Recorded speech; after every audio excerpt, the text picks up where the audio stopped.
Mu kiseera kino gigenda mu myaka ebiri ng'ababaka Muhammad Ssegirinya wa Kawempe North ne Allan Ssewanyana wa Makindye West nga bali ku alimanda mu kkomera oluvannyuma lw'okukwatibwa omwaka oguwedde ku bigambibwa nti balina akakwate n'ettemu ly'ebijambiya eryaliwo mu bitundu by'e Masaka ne Lwengo. Okuwulira omusango gwa bano kuzze kwongezebwangayo ekintu ekizze nga kitabula ab'eŋŋanda zaabwe n'ab'emikwano ssaako n'abalonzi mu bitundu byabwe.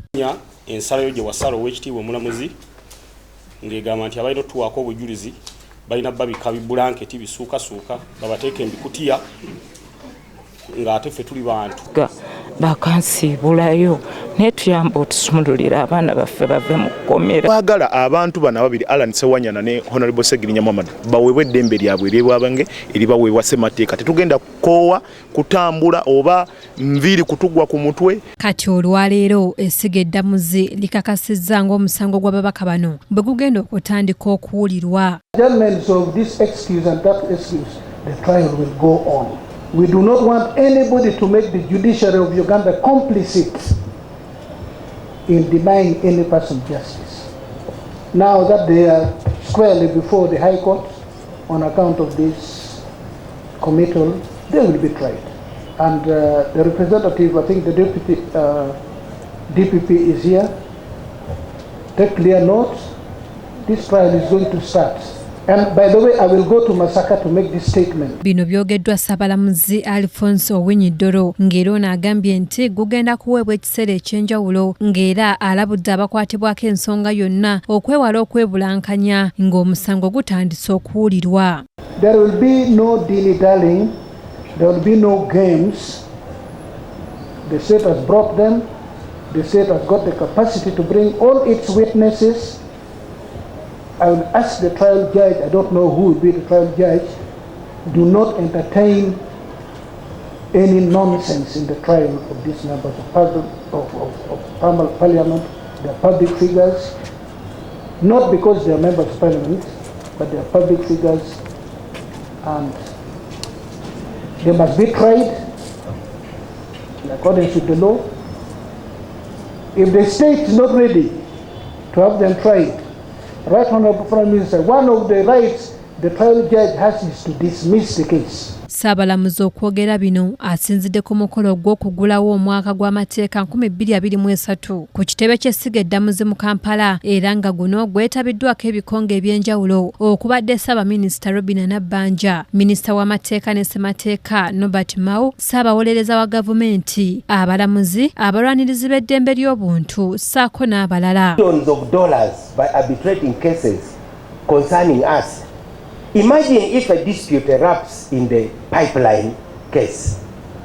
Thanks to the Attorney General, Ugandan lawyers will now be called upon to compete to earn that money.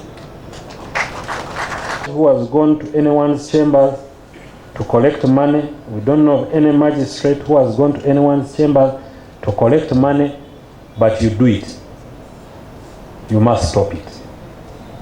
But worse still, you use their names and they don't know.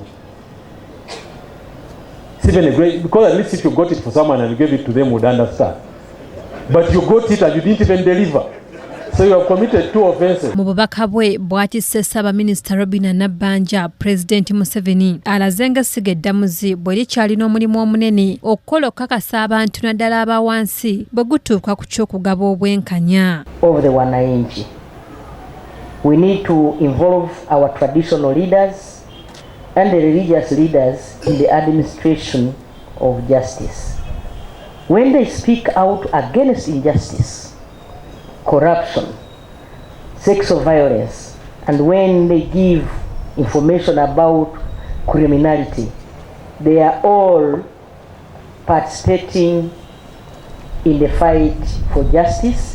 And we must listen to them. President w'ekibiina ekitaba bannamateeka ki Uganda Law Society, Bernard Owondo, agambye nti balina okwemulugunya ku nsala ya kkooti etafuta ssemateeka eyawa ekyanya abantu ba bulijjo okuwozesebwa mu kkooti y'amagye. The courts have no jurisdiction to try civilians. The court further stated that under the 1995 Constitution, trying civilians was the role of civilian courts of judicature and not military courts. which were intended as disciplinary courts for the Uganda People's Defence Forces. Our appeal again, Chief Guest, is that military courts are retained for UPDF and civilians are tried in civilian courts. I'm at pains because everyone is quoting the recent judgment, but I have a Supreme Court judgment. So how do I advise? Do I follow the Court of Appeal judgment? Do I follow the Supreme Court judgment? Because the Supreme Court judgment said it is okay.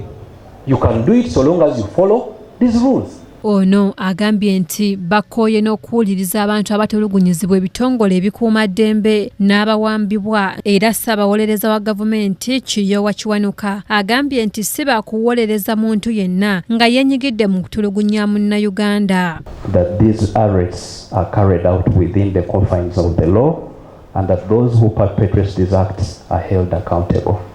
And for those of you who have worked with me know that I do not, the Attorney General's Chambers does not represent any person.